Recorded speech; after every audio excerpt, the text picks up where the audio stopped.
Nigerian writer Chimamanda Ngozi Adichie has said that Nigeria is currently in disarray and requires heroes who can take bold decisions to save the country. Chimamanda stated this while delivering the keynote speech at the ongoing Nigerian Bar Association Annual General Conference in Lagos.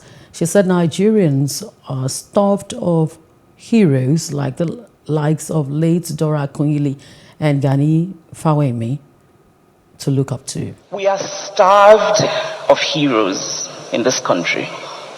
So many young people are hungry for figures that they can look up to, for examples of integrity.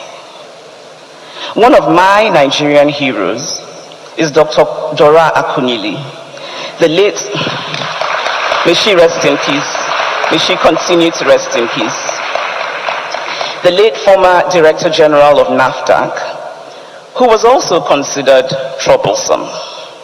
Troublesome meant that she, among other things, fought the importation of fake drugs into Nigeria, that she tackled the substandard status quo of the food and drug industries, and by so doing, she saved and changed many Nigerian lives. The truth is that this country is in utter disarray. As Igbo people say, Ifa Marokolo, things are not standing well. Life is hard and getting harder for a vast majority of Nigerians. We must save the soul of our nation, and we cannot save the soul of our nation without the rule of law. We are blighted by insecurity all over this country. From Anambra State, my home state, where people are worried about holding traditional marriage ceremonies, to Kaduna State, where people are reluctant to be out on the roads. But insecurity is really a fundamental problem of the failure of the rule of law. It can sometimes seem hopeless. It can feel as though the Nigerian rot is too deep, and one can sometimes wonder why we should even bother to try to effect some positive change. But we know we can change things, no matter how small. We know that the beginning of a bold transition can sometimes take just one person. We're now being joined by the Public Affairs Analyst, Ambrose Igboke, to discuss with us some of the statements made by the major presidential candidates for the 2023 elections. Mr. Igboke, are you there with me? Good evening. Yes, good evening. Thanks for having me. And thanks for joining us. A quick one. The N.B.A. conference ongoing in Lagos has afforded an opportunity to the three major presidential candidates for the 2023 elections. And of course, we've heard from the three of them. They all mentioned the state of the economy, they talked about education, and they talked about security. And if we must go by the words of the presidential candidate of the People's Democratic Party, PDP, Atiku, he spoke on his campaign theme that tagged Unity Seed, which he says represents unity, security, economy, education, and the devolution of power to states and local governments. And he said it will be the basis of his policy framework if he's elected. So let's take on Atiku's statements first. What do you make of his statement at the N.B.A. conference? Well, we have heard so much rhetorics in the past about how we are going, candidates will talk about how to improve the economy, how to turn around Nigeria. This present government in 2014 told us that they're going to make Naira to dollar parity one to one. We were told that subsidy was a scam and they were going to fix the refineries. We were promised thousands of jobs per month. We were promised FDIs, that is foreign direct investments, and job creations that will come from these investments and the rest. and nothing happened. So this is usual rhetoric for election. And I think Nigeria should be tired of all these blanket and general statements. That is not what we need now. What we need are pragmatic solutions. Tell us exactly and specifically what you're going to do about foreign direct investment. Why is foreign direct? We have not seen an analysis why there is no foreign direct investment or why it's dwindling. What is the root cause analysis of what is really happening to our manufacturing sector? What is the foreign direct investors coming to invest on? Are they going to come to invest on a consumption economy? Are they going to come to invest on an economy that has steadily killed its industries in the last 25 to 30 years? So what exactly are they investing on?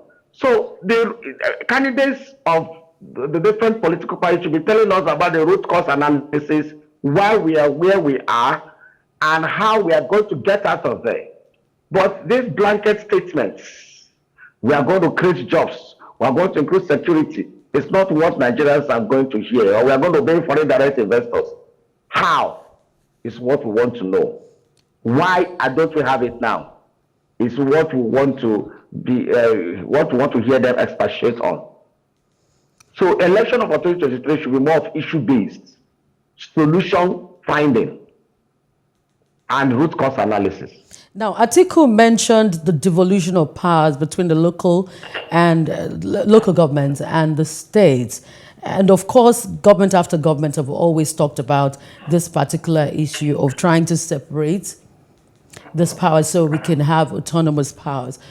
What do you make of this? Is that the problem of Nigeria? That is not the problem of Nigeria. Atiku should be talking not devolution of power. If there's any government who have tried to devolve power to the local government, it is this government of President Muhammadu Buhari. That the various executive order he issued, which was challenged in court and which was stoutly opposed by the governors forum. He was the one that said he was started sending money even directly to the local government. Other people just mounted it, but he directly monies have been sent to the federal government, to the local government accounts.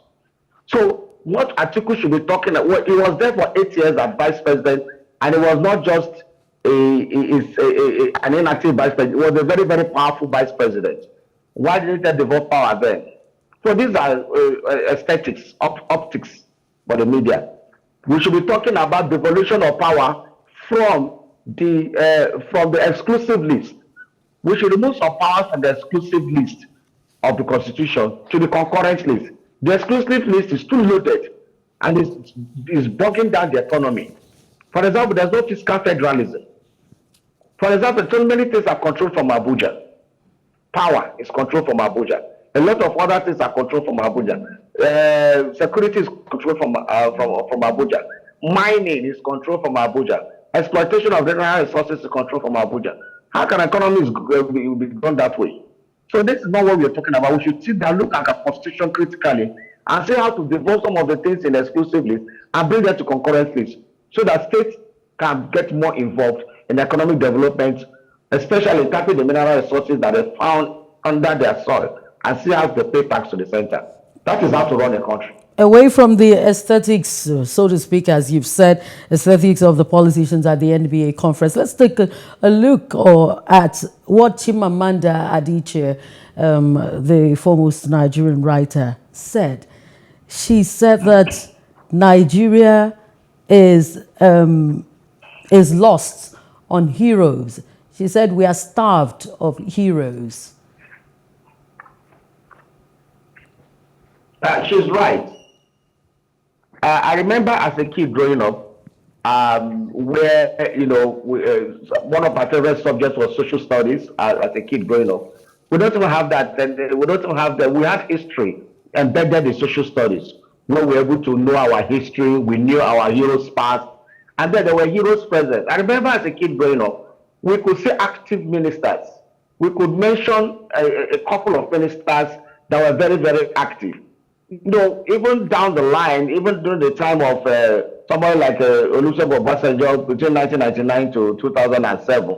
We still have super active ministers like Okojiwala. We had people that were hearing their name like Malam Nasser Rufai, Luwu Ribadu. We were hearing them, what gives the question. We were hearing names, Dora Akunyili. We were hearing active people that you could mention in the street and people know it. But nowadays we lack heroes. There's nothing we hear about anymore. There is nothing inspiring about the ball. Which minister will you say is outstanding? Which minister today will you say that inspires hope? Which minister will you say that at the mention of the name rings bell everywhere? Even between at least even among the governors, So Chimamanda is right. We need heroes that will inspire, that will give hope, that will give courage, that will be able to, make Nigerians hope for better days, that Nigerians can look up to. Those are the heroes that we are lacking, and those are the heroes that Nigerians desperately need in this time of seeming hopelessness. Your last words as we wrap up this particular section of the news. Nigerians will be going to the poll in 2023. Your word for eligible voters. For Nigerians and those who are voting for our political leaders, the issues should be devoid of religion. It should not be issues of where my person come from. It's not the issue of ethnic sentiments or tribe. It's not the issue of religion. It's not the issue of empathy or pity. It should be of who can take you from where you are now to the future. And this is what who among these candidates is your person who you think in the deep of your heart can take you forward. If you want to continue the old way where we have absentee presidents, that is we'll pay the price for it. If you want to continue the way where people who have been tested and we saw their results, that is the way we want you to run. If you want to test new horizons, that is left for us to do. But we cannot keep doing the same thing and then expect a different result. One year down the line, we will know whether we are taking a good decision or a bad decision. Think of your children. Thank you, Mr. For the youth, think of your future. Thank you, Mr. Igboke, for joining us on the news tonight. Have a pleasant night's rest. Hello. Hope you enjoyed the news. Please do subscribe to our YouTube channel and don't forget to hit the notification button so you get notified about fresh news updates.